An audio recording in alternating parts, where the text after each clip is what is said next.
Yo, wagwan everyone, wagwan Zimbabwe, wagwan my people, my Zimbabwean people. My name is DJ Spark Zimbabwe and I'm here on Zimu Reality ITV YouTube channel. Pana patinongwavha nyaya dzakasiyana-siyana, panotara nyaya dzakasiyana-siyana dzinzichitika kuma celebrities edu, panotara nyaya dzakangosiyana-siyana ndinangodhabhura kuti maybe uya ungori offline kati uya vana kunge wadzinzwa padzanga dzichitika. Nyaya ndinayo panapa ndeya Enzo Aishaw naMiss World Zimbabwe. Kana pena singaziva Enzo Aishaw picture rake, kana pena singaziva Miss World Zimbabwe picture rawo, right, awo ndo natinawo. But before sendakwadza video yandinayo kana mamwe comments andinawo wada kuti timawerenge ndikuyatidzai, please don't forget to subscribe our YouTube channel. It's Zimu Reality ITV YouTube channel. Zvakanakira kuti each and every time pando upload new content haikupotse. Each and every time pando upload chinyuwani chinobva chango send notification yekuti amaya DJ Sparks wana chinhu chawakanda kana pane chinyuwani chaiswa paZimu Reality ITV YouTube channel. Video racho rakonzesa kuti tifunge kuti maybe Enzo Aishaw naMiss World Zimbabwe vanodanana kana kuti nezvemafaro. Video racho ndeiro.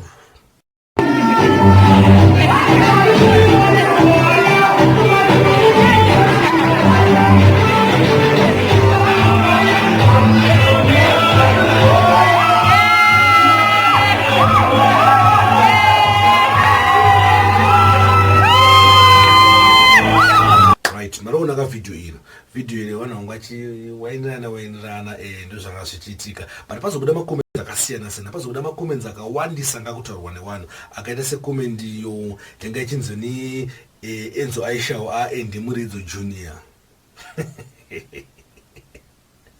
Enzo Aishaw babake Kesto Junior. Vanhu vanonga vachingotaura mafungiro avo ndozvakanakira kukomenda kuti tatakuona mafungiro amwe vanhu. Obva kwati pane imwe comment futi yanga ichitaurwa nevanhu yanga ichinzoni daidzai mukadzi wake arohwe futi zvaakamboitwa Enzo Aishaw. Zvakanzi nemumwe munhu chira zvinenge zvaita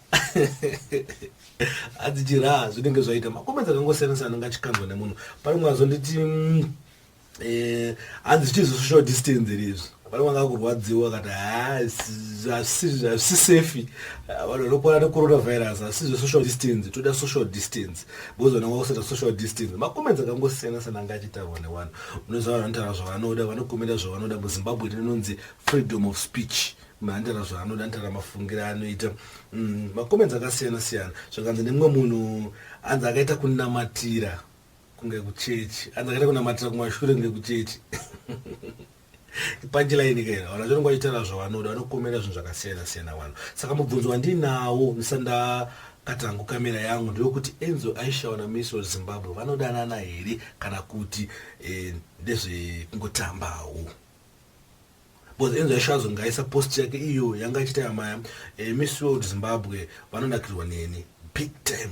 Saka wakazongova nebirthday rawo, saka wakazongondibata wakati hama Enzo Aishaw budikirawo chichiwezi.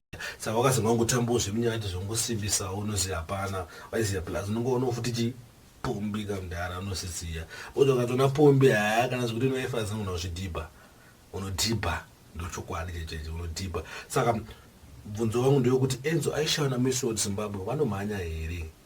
Pamwe mubvunzo wangu uri wrong, pamwe mubvunzo siri mubvunzo nhando. Bozo mwana zonditi Sparks unongotibvunza zvisina musoro wese. But mutambiro wacho ngakuitika nemubatano ngakuita vanhu ndezvongotambisa zvekusimbisana ngati pana zvazvakuitika. Please comment ai pazasapo motoredzawo mafungiro enyu. Thanks for watching. Please don't forget to subscribe our YouTube channel. It's Zimu Reality ITV YouTube channel. Because subscription anondi takurindiyatsona tayamaya channel chikuraisa chikufaya vanhu vakunakidza nezvandikuita. Ndoramba ndichita sei ndichiita mamwe videos. Don't forget to follow me on social media. My account akangonzi DJ Spark Zimbabwe. Kana kuvisita website yedu yonzi www.zimureality.com. ndo website yedu atichasinga tichipanda zvinhu zvakangosiyana-siyana mavideos and stuff. www.siyana neniwo naye ukomende zina basa.